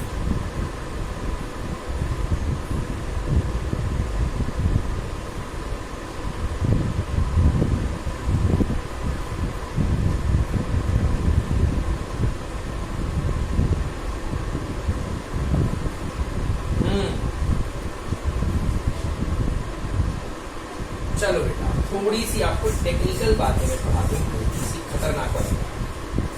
देखो शुरुआत में क्या हुआ है इस बार? देखो इस बार क्या हुआ है, आपकी ये रखी थी कॉइल। अब ऐसी कॉइल एक्चुअली ऐसी थी, समझना। ये कॉइल ऐसी रखी थी, ऐसी स्टार्ट हुई। अभी जो मैंने डेरिवेशन किया है ये कॉइल ऐसी थी। आपको देखो ये कॉइल ऐसी सामने रखी तो आपको केवल ये हिस्सा दिखाई दे रहा है, हाँ या ना? मतलब आपको केवल एक वायर दिखाई दे रहा है। तो मैं बनाए देता हूँ। अब एक कॉइल को मैं ऐसे दिखा दूंगा तो ये आपको ये हिस्सा दिखेगा। और यहाँ क्या लगे हैं? मैग्नेट। क्या लगे बेटा? मैग्नेट। यहाँ से फील्ड जा रहा है यूं यूं। बेटा ध्यान से देखना, इस कॉइल का नॉर्मल कहाँ है? उधर, उस तरफ, या तो एक उस तरफ मान लो या इस तरफ मान लो। होता दोनों तरफ है। अपन अपने फायदे का देखते हैं तो अपन उस तरफ मान के चल लेते हैं। तो ये देख बेटा ये कॉइल का नॉर्मल निकल गया एन कैप। बोलो हाँ। और ये निकल गया बेटा किसका? ये निकल गया मैग्नेटिक। बोलो यस। इस चैप्टर में फ्लक्स निकालने के लिए जो हम एंगल लेते हैं वो किसका लेते हैं? बी का और एरिया का। बी का और एरिया का। ये बताइए बेटा इस समय थीटा कितनी डिग्री यहाँ पे? वेरी गुड, बस यही सुनना। Theta equal to 0 degree. तो बेटा जहां पर आपकी 0 डिग्री से स्टार्ट, नॉर्मल आपका 0 से स्टार्ट, समझ गए ना? तो जो आपका ईएमएफ बनेगा, देखो कैसे बनेगा, स्टार्ट करो बेटा। यहाँ पे देखो ये formula E equal to E naught sine omega T. Omega T actually है क्या, थीटा ही है, तो अपने फायदे के लिए अपन अभी लिख लेते हैं E equal to E naught sine theta. Sine क्या, थीटा। देखना बेटा, स्टार्ट में थीटा इक्वल टू 0 डिग्री, ऐसे coil theta equal to 0 degree. Sine 0 पे बोलो वैल्यू कितनी होती है, 0। कितनी होती है वैल्यू, तो आंसर कितना आएगा, सब कुछ 0 हो जाएगा, सब कुछ क्या हो जाएगा, 0। तो यदि मैं ग्राफ बनाऊं बेटा ईएमएफ का और यहाँ पे बनाऊं थीटा का, इसका ग्राफ थीटा का, तो जिस समय थीटा इक्वल टू 0 डिग्री है तो उस समय ईएमएफ कितना होगा, 0। बोलो यस। अब थीटा घुमा घुमा घुमा, कॉइल घूमी कॉइल घूमी, क्योंकि कॉइल किस रफ्तार से चल रही है, ओमेगा रफ्तार से। जैसे ही ओमेगा रफ्तार से चल करके यूं आएगी तो थीटा कितने डिग्री हो जाएगा बेटा, 90 डिग्री। अब देखो ये ऐसी थी, ये घूम करके ऐसी हो गई, तो नॉर्मल यहाँ आ गया और फील्ड वहां जा रहा है, तो नॉर्मल और फील्ड के बीच का एंगल कितने डिग्री है बेटा, 90। तो 90 डिग्री है, तो बेटा रखो यहाँ पे साइन 90 कितना होगा, 1। साइन 90 कितना, 1 होगा ना। तो ई नॉट इंटू 1 कितना आएगा, ई नॉट कितना आएगा, ई नॉट। मतलब अपनी मैक्सिमम वैल्यू को छुएगा कौन, ईएमएफ। बोल बेटा हाँ।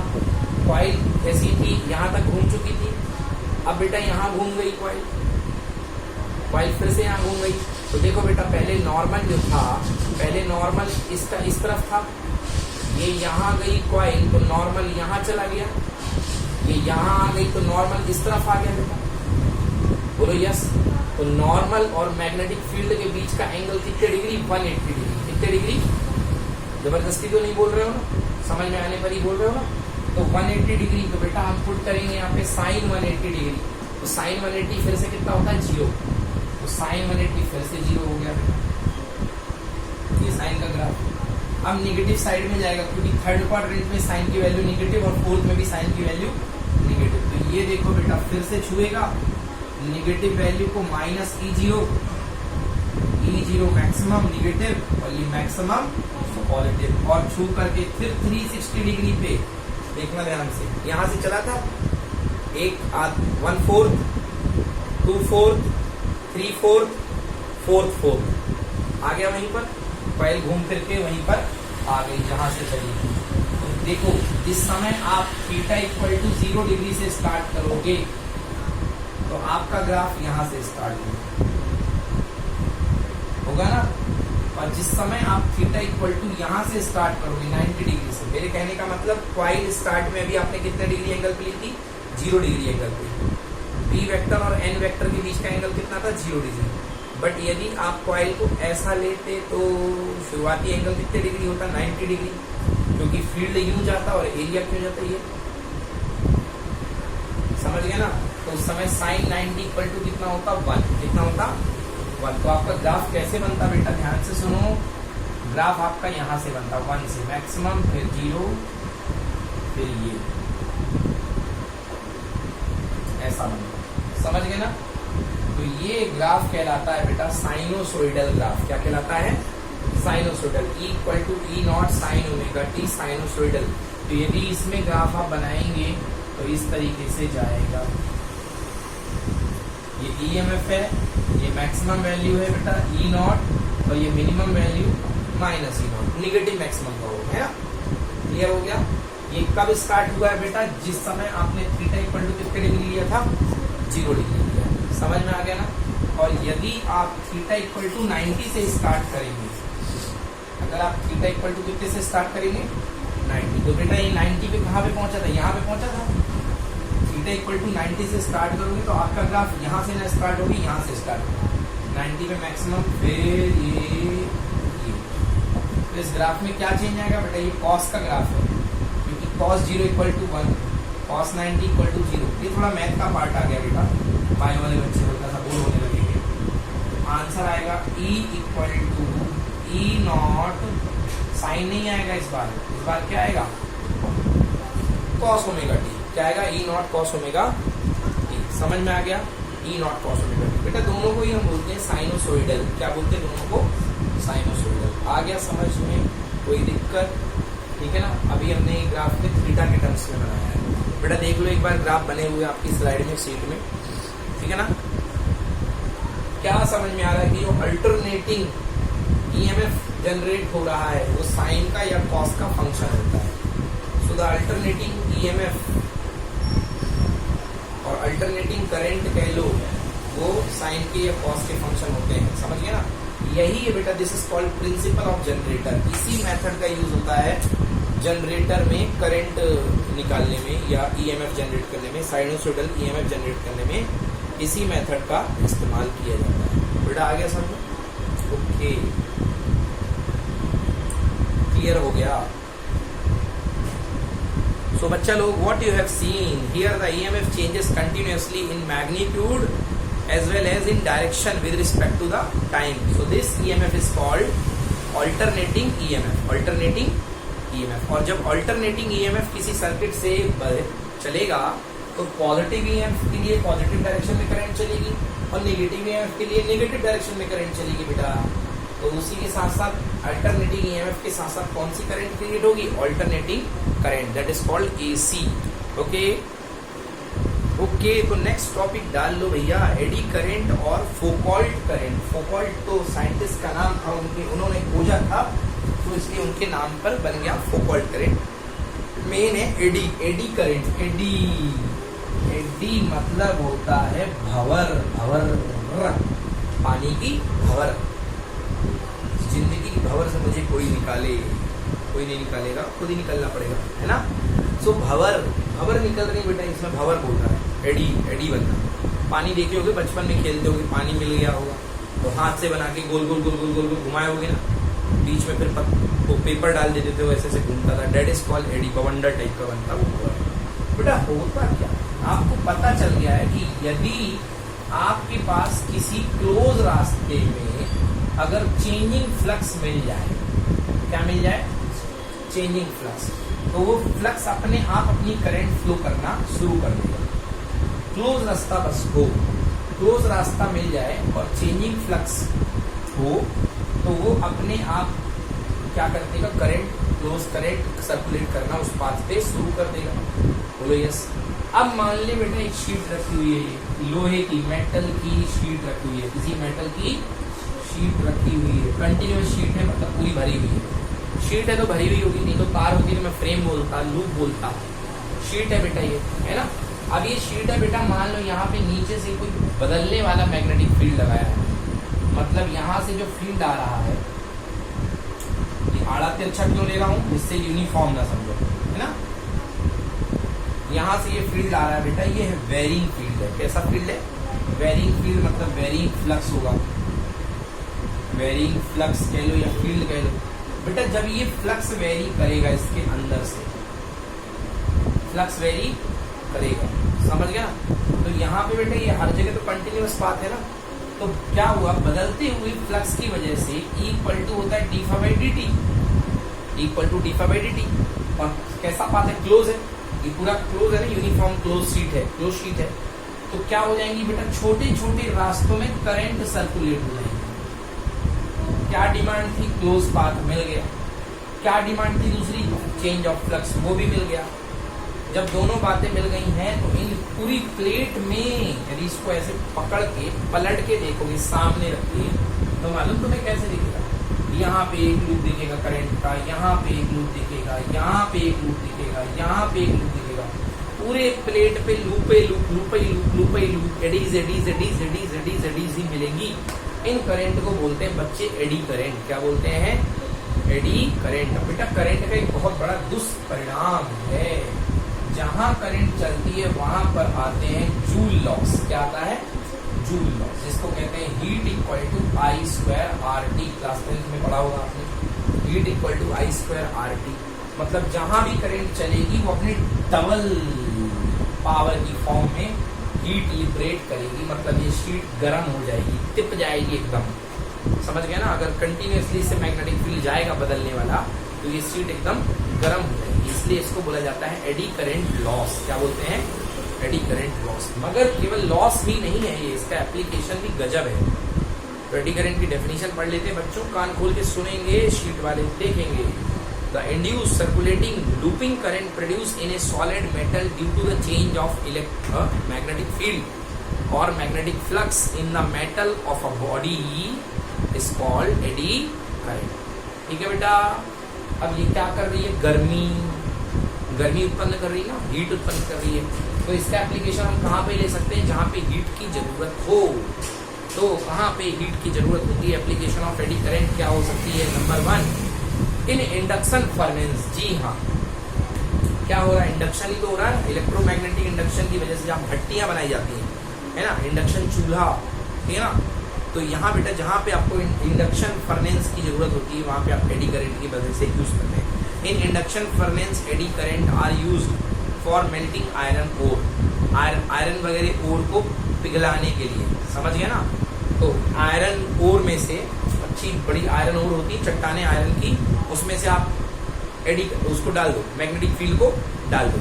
तो बदलते हुए मैग्नेटिक फील्ड को डालोगे तो क्या करंट हो जाएगी, करंट सर्कुलेट हो जाएगी, जिससे हीट बन जाएगी। हीट बनेगी तो आयरन क्या हो जाएगा, पिघल जाएगा। आयरन क्या हो जाएगा, पिघल जाएगा। तो इसका पहला एग्जांपल है बेटा इन इंडक्शन फर्नेस, इन इंडक्शन फर्नेस। सेकंड एग्जांपल, रट्टा मारो बच्चों, इन स्पीडोमीटर। अरे बेटा वो गाड़ी के ऊपर लगा कांटा रहता है ना, उसको बोलते हैं स्पीडोमीटर, बोलते हैं उसको स्पीडोमीटर। हाँ बेटा, तो स्पीडोमीटर में व्हीकल की स्पीड को नापने के लिए एडी करंट का इस्तेमाल होता है। इसका इस्तेमाल होता है एडी करंट का। Third point, in dead beat galvanometer eddy current are used to stop the damping of the coil in short interval. बेटा देखो, डेड बीट गैल्वेनोमीटर एक टाइप ऑफ गैल्वेनोमीटर होता है, तो उसमें क्या करती है, उसकी जो कॉइल होती है वो डैम्प करती है, गड़ ऐसे ऐसे होती है, समझ गया ना। तो उस कॉइल के उसको रोकने के लिए एडी करंट का इस्तेमाल किया जाता है। Then in electric brakes, in electric brakes, yes, electric brake जो बनाए जाते हैं वो with the help of eddy current. In energy meter, अरे बेटा ये जो घर में लगे होते हैं अपने एनर्जी मीटर, बिजली के बिल आते हैं जिसमें, पुराने वाले जो बेटा, आजकल नए, आजकल तो ये आ गए इलेक्ट्रॉनिक आ गए, वो नहीं, पहले वाले लगते थे, कांटा घूमता था। Next, in diathermy eddy current is used for localize मतलब ढूंढने के लिए heating of tissues in human body. Localized heating of tissues in human body. एक डायाथर्मी एक थेरेपी होती है बेटा, समझ गए ना। उसमें एडी करंट का यूज करके जो पर्टिकुलर टिश्यूज जिनको आपको जलाना होता है, आप उनको जला पाते हैं। कुल मिला के रट्टा पॉइंट है, 2-4 पॉइंट याद कर लेना, एग्जाम में कभी कभी पूछ लेता है। चलो बच्चों, अब आ जाओ, नेक्स्ट है सेल्फ इंडक्शन। अगला टॉपिक है बच्चों सेल्फ इंडक्शन। सेल्फ इंडक्शन, आइए पढ़ रहे हैं सेल्फ इंडक्शन। सेल्फ इंडक्शन क्या होता है, हमारे घर में बाजा बजेगा तो खुशी में हम ही नाचेंगे, है ना। ऐसी कुछ प्रोसेस है सेल्फ इंडक्शन की, देखिए क्या होता है। ये बेटा करंट जा रही है, कॉइल है, इस कॉइल का नाम है प्राइमरी कॉइल पी। ये प्राइमरी कॉइल पी है बेटा। यहाँ पर आपने क्या करा, यहाँ पर आपने करंट लगा दिया, सोर्स लगा दी बैटरी, ये स्विच ओपन है। वहीं से शुरुआत करूंगा जहाँ पे मैंने आपको फैराडेज का सेकंड लॉ पढ़ाया था। ये स्विच ओपन है बेटा, पहले करंट कितनी थी, 0, पहले कितनी थी, 0। जैसे स्विच क्लोज किया, करंट हो गई 0 से हीरो, करंट हो गई 0 पहले थी और बाद में हो गई हीरो। तो मतलब करंट बढ़ी, करंट जैसे बढ़ेगी वैसे ही क्या बढ़ेगा, फ्लक्स, क्योंकि जैसे करंट बढ़ेगी वैसे फील्ड बढ़ेगा। फील्ड किसकी वजह से आता है, फ्लक्स की वजह से। तो फ्लक्स बढ़ना शुरू हुआ इसी अंदाज में, पहले कम था, फिर बढ़ा, फिर बढ़ा, फिर बढ़ा, फिर बढ़ा। बेटा वो बढ़ता हुआ फ्लक्स इससे भी तो बदलेगा, बोलो हाँ। पहले एक लाइन था, फिर ऐसे हुआ, फिर ऐसे हुआ, फिर ऐसे हुआ, ग्रोम, समझ गए ना। फ्लक्स ग्रो हो गया, बढ़ता गया। अब बेटा आपको मैंने बताया है कि जब फ्लक्स चेंज होता है समय के साथ तो क्या आता है बेटा, ईएमएफ। यस और नो, मतलब ये तो मेन ईएमएफ तो है ही बैटरी वाला, प्लस और माइनस।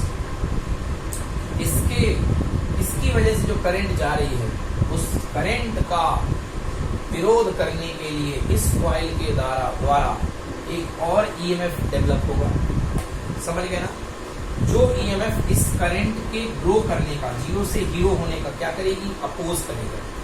जो करंट ये बनाएगी वो इसके करंट के बढ़ने का क्या करेगी, अपोज करेगी। समझ में आ गया ना। तो खुद के ही कॉइल में लगाए गए मेन ईएमएफ का अपोज करना, that is called self induction. क्या बोलते हैं, सेल्फ इंडक्शन मतलब इस कॉइल में एक ईएमएफ तो आपने ये लगाया है बैटरी वाला, अब एक खुद का ये कॉइल ईएमएफ डेवलप करेगी इसके इस टर्मिनल के अक्रॉस। समझ गया ना? वो क्यों? क्योंकि इसमें से जाने वाली करंट चेंज हो रही थी और ये कह रहा था भैया हम तो तुम्हारी करंट चेंज नहीं होने देंगे। समझ गया ना? हम तो अपने अंदर से फ्लक्स चेंज नहीं होने देंगे, तो हम आपको अपोजिट डायरेक्शन में एक ईएमएफ डेवलप करके दिखाएंगे। समझ गए?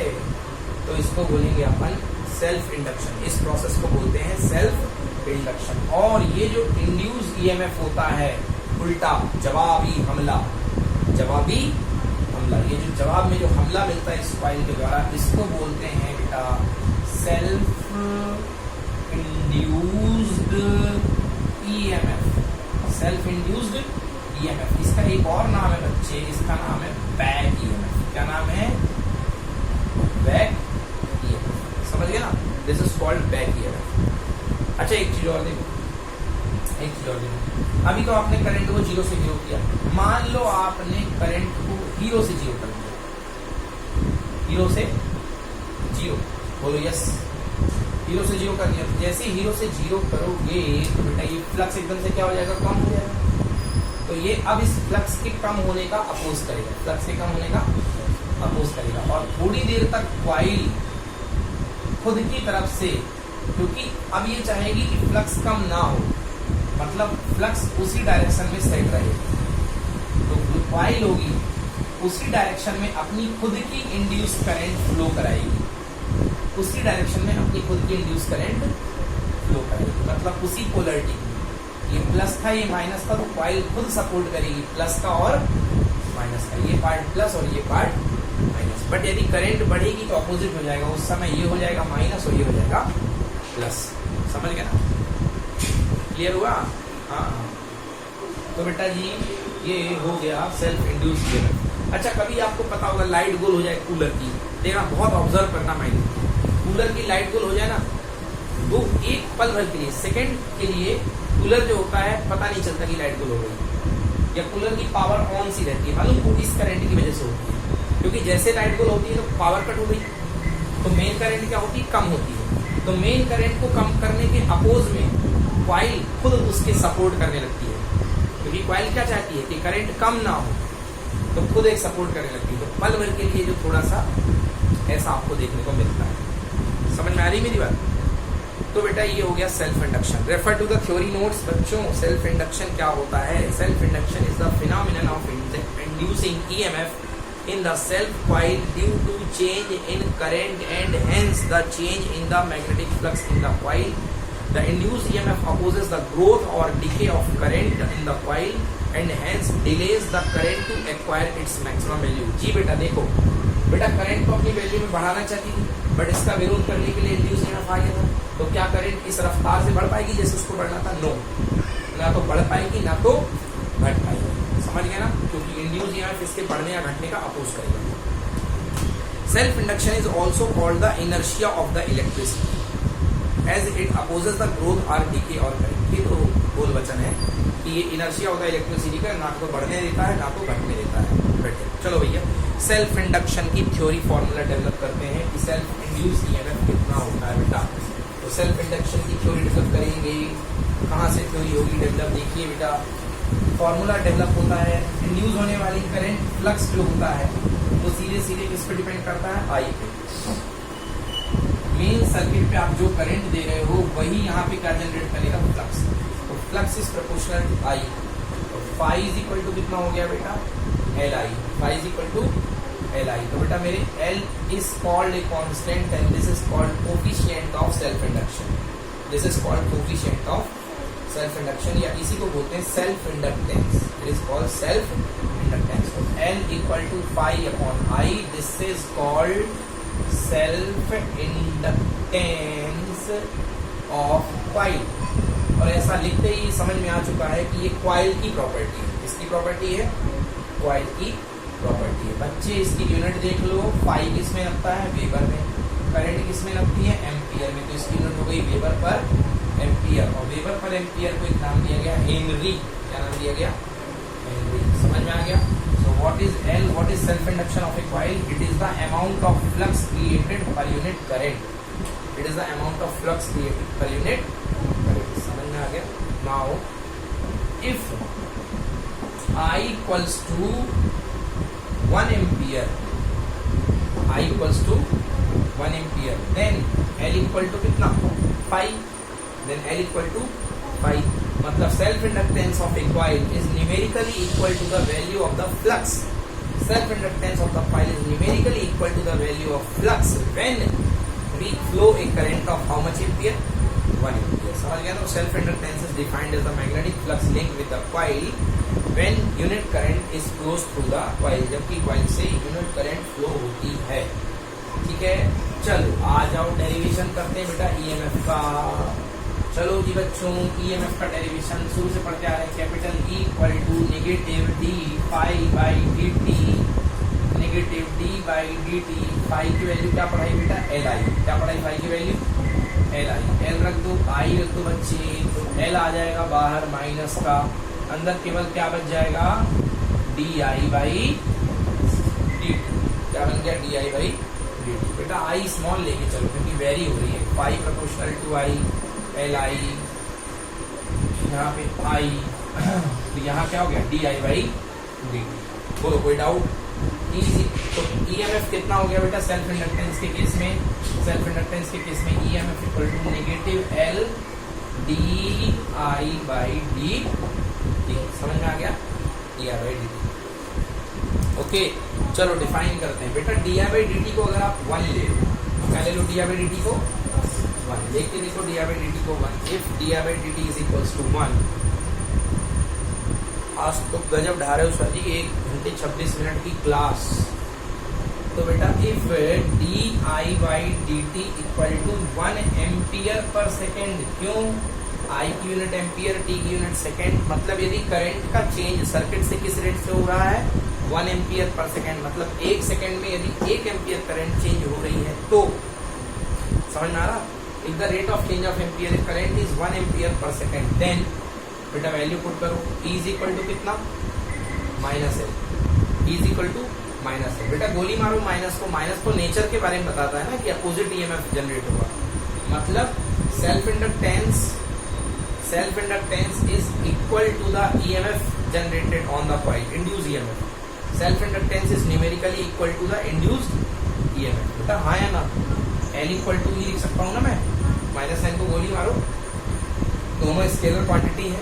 सो self inductance is equal to induced EMF when the current is changing in the coil with a rate of 1 ampere per second. So thus, refer to the notes, thus self inductance is defined as the induced EMF set up in the coil through which the rate of change of current is unity. Unity means 1 ampere per second. समझ में आ गया?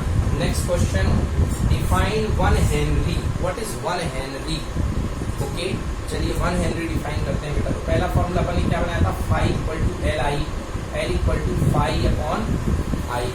आया बेटा समझ में? बेटा phi भी ले ले 1, आई भी ले लो 1, है ना? फाई भी ले लिया 1 और आई भी ले लिया 1. अगर किसी सर्किट से कॉइल से अगर किसी कॉइल से 1 एम्पियर की करंट फ्लो करने पर उस कॉइल के ऊपर कितना फ्लक्स सेटअप हो जाए? 1 वेबर. अगर किसी कॉइल से आपने 1 एम्पियर की करंट फ्लो करी और उसके ऊपर कितना फ्लक्स सेट हो गया बेटा? 1 वेबर. इसका मतलब उस कॉइल का सेल्फ इंडक्टेंस कितना होगा बेटा? 1 हेनरी. क्योंकि 1/1 इक्वल टू कितना आएगा? आया समझ में? ये पहली डेफिनेशन. दूसरी डेफिनेशन क्या पढ़ी मैंने? फाई इक्वल टू है L D I by D T.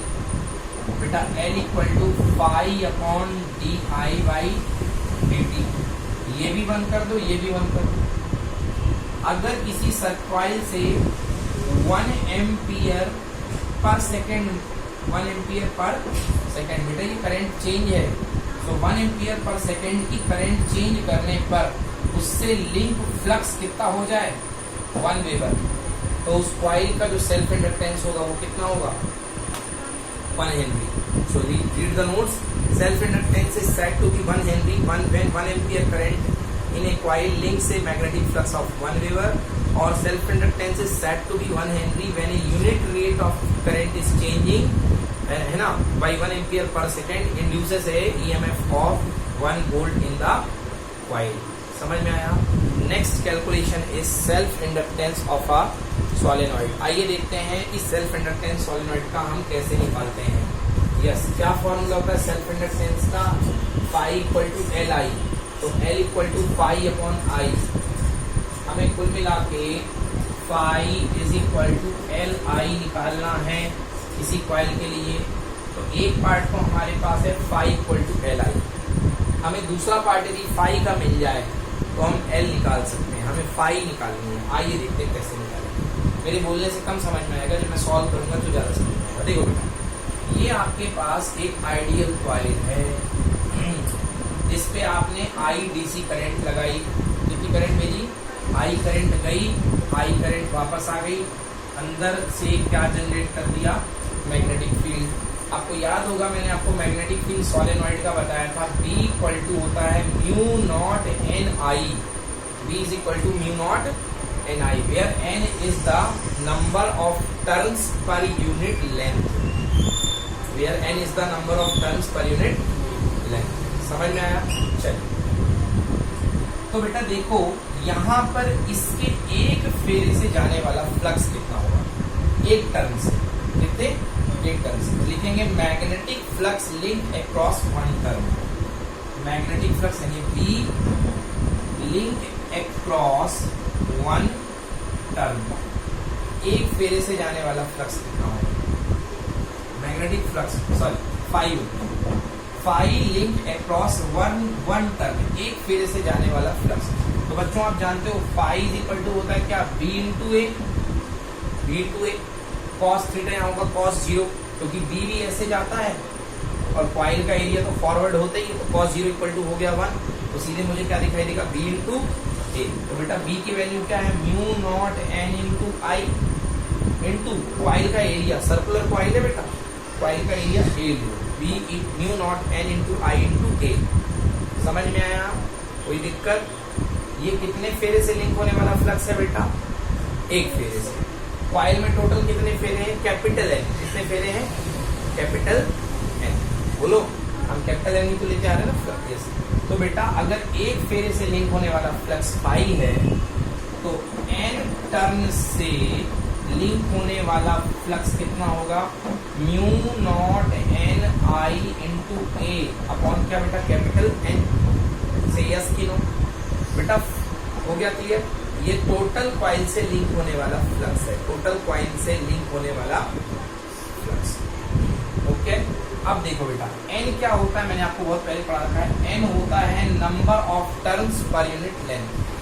Total number of turns इस कॉइल में कितने हैं, कैपिटल N, और कॉइल सोलेनॉइड की लेंथ कितनी होती है, L। चलो पुट कर दो बेटा इसकी वैल्यू, म्यू नॉट, इस n की जगह रख सकता हूं मैं कैपिटल N, और नीचे क्या बेटा, L into I into A into N. बोलो यस, यस बोलो। बेटा मैंने यहाँ पे कैपिटल आई लेके चले हैं, वहां भी मैंने कैपिटल आई ले ली है, यहाँ भी कैपिटल आई ले ली है, यहाँ भी कैपिटल आई ले ली। कोई डीसी करंट है बेटा, स्मॉल एन को हटा दिया with capital N upon L से, नंबर ऑफ टर्न्स पर यूनिट लेंथ से रिप्लेस कर दिया। ठीक है ना, नोटेशन आपके होते हैं, बस आप ध्यान रखो, कैपिटल कहाँ, स्मॉल कहाँ। ये तो इसमें तो कोई दिक्कत नहीं ना। देखो कितना हो गया, mu naught N into N कितना हो गया, N square I A upon कितना एल। ये आ गया बेटा टोटल फ्लक्स, ये आ गया टोटल फ्लक्स। एक फ्लक्स ये नंबर 1, एक फ्लक्स ये नंबर 2 है, तो इसी कॉइल से लिंक ना, मतलब दोनों आपस में क्या होंगे, बराबर। तो 1 और 2 से दोनों फ्लक्स को यदि मैं इक्वेट कर दूं तो देखो L into I equal to mu naught N square I into A upon कितना बेटा, L। आई से आई, सेल्फ इंडक्टेंस तैयार है गर्मा गर्म, म्यू नॉट एन स्क्वायर ए अपॉन L। समझ में आया कि नहीं आया, म्यू नॉट एन स्क्वायर ए अपॉन, क्लियर हो गया, कोई दिक्कत।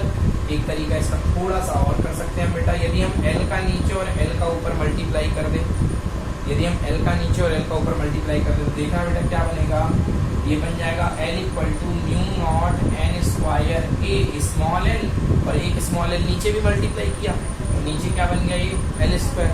बेटा एन स्क्वायर और एल स्क्वायर को मिला के मैं क्या स्मॉल एन का होल स्क्वायर नहीं लिख सकता हूँ? तो ये फॉर्मूला आ गया L equal to mu naught small N का होल स्क्वायर ए इंटू कितना है। नोट कर लीजिए, डेरिवेशन वेरी वेरी इंपॉर्टेंट, कई बार आता है बेटा सेल्फ इंडक्टेंस निकालने। ठीक है,